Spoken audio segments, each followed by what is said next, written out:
Why do newborns seek the breast, or ducklings follow their mother? From the very first moments of life, animals and humans show behaviors they were never taught. These actions aren't learned, they are wired into the brain as instincts. Like blueprints that serve as layouts for cities, instincts provide the master plan for life's essentials: food, safety, social bonds. Experience and learning build on this plan, adding depth and nuance that allow each individual to navigate and adapt to its surroundings. In this episode, we'll explore two important umbrella instincts: caregiving and care receiving. Care receiving and caregiving are two powerful umbrella instincts embedded in the brain's neural networks of all social animals, including humans. They are central to the development of social behavior.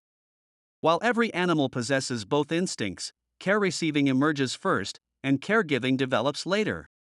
These instincts are expanded into complex behaviors through various learning mechanisms. One of the most common is mimicking. For example, ducklings and young prey animals learn to follow their mothers by mimicking their movements. Children, too, mimic adult behavior, even if it is not a life-sustaining one, and they don't need it for survival. That leads them to exhibit caregiving behaviors early on. In humans, caregiving and care-receiving instincts shape a wide range of individual behaviors and social dynamics.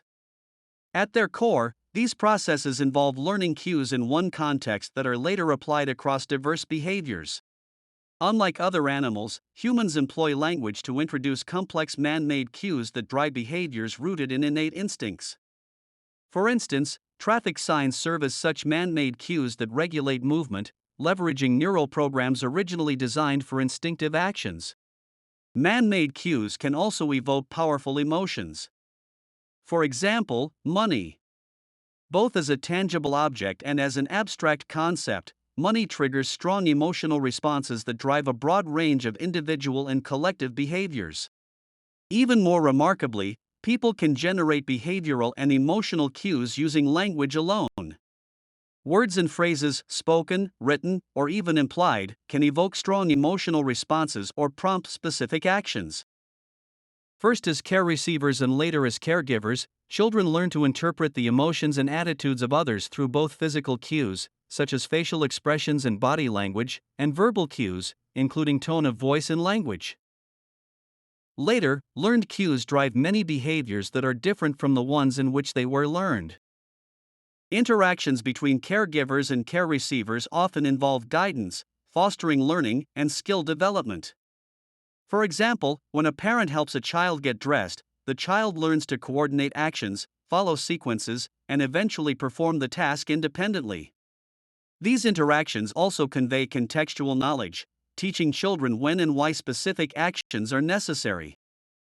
A set of positive and negative emotions that emerge during care receiving and caregiving interactions is closely tied to the dynamics of control and the surrender of control. Young children initially surrender control willingly, relying on caregivers for safety and guidance. Over time, however, they develop a desire for autonomy and become more selective about when and to whom they relinquish control. As they mature, they also begin to seek opportunities to exert control over others. These evolving interactions give rise to a wide range of emotions. Control-related emotions arise in anyone participating in a group interaction. A participant may follow instructions of some participants and give instructions to others. Those roles may be fixed, or they may shift throughout the exchange. Here are some of the positive and negative control-related emotions that are evoked in caregiving and care-receiving interactions. Control cues learned while receiving care may evoke positive feelings like comfort, safety, and trust, and negative feelings of vulnerability, inferiority, and anxiety. Conversely, giving care can stir a mix of compassion and responsibility, along with possible feelings of superiority or even arrogance.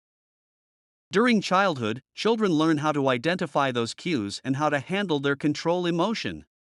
Later in life, they implement that knowledge in all their social interactions. The specific emotions triggered by these cues depend on the context in which they are encountered. The overall feeling experienced in interactions involving a control component depends on the individuals involved and the specific context. Maintaining a positive balance among all emotions is crucial for successful, harmonious interactions. As children grow, we observe visible changes in their bodies. At the same time, their brains are also developing to regulate those bodily changes.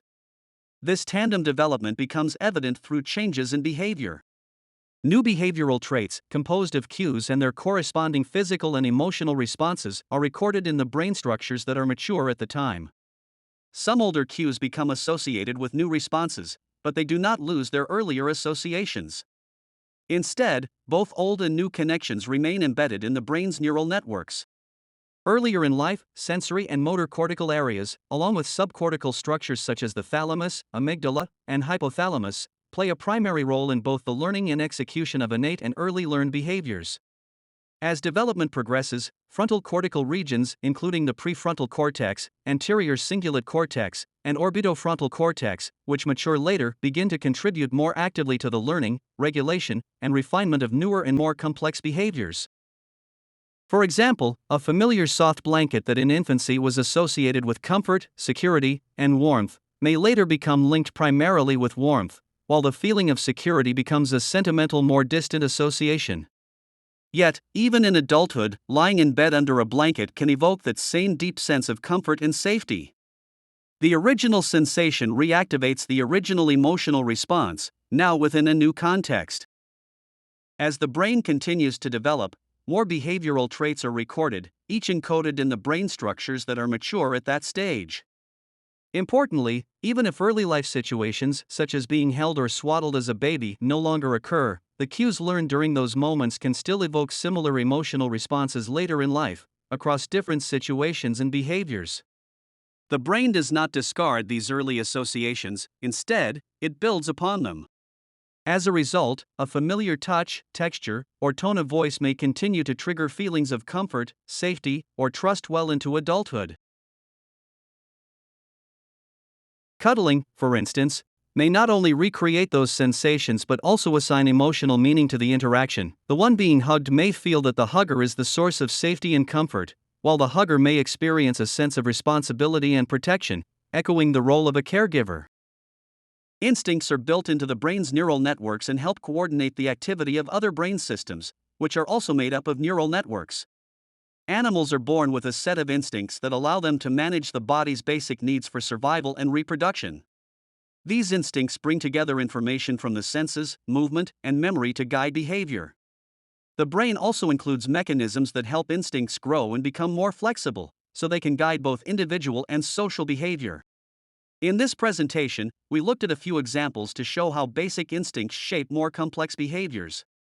We focused on the two umbrella instincts and their compound cues, the caregiving and care-receiving instincts, and the central role that they play in the development of behavior during childhood. We saw that different behaviors and emotions can come from the same underlying instinct, showing how instincts act as blueprints for behavior. However, behavior is not shaped by instincts alone. Other important factors include a person's body and brain chemistry, how they think and learn, and the environment they grow up in. These factors work with instincts to shape, change, or even block certain behaviors. Together, they help form a person's personality and character. This playlist about nature and nurture explores how inborn instincts and life experiences work together to shape who we become. The videos dive into the science of human and animal behavior, showing how nature provides the blueprint and nurture builds upon it.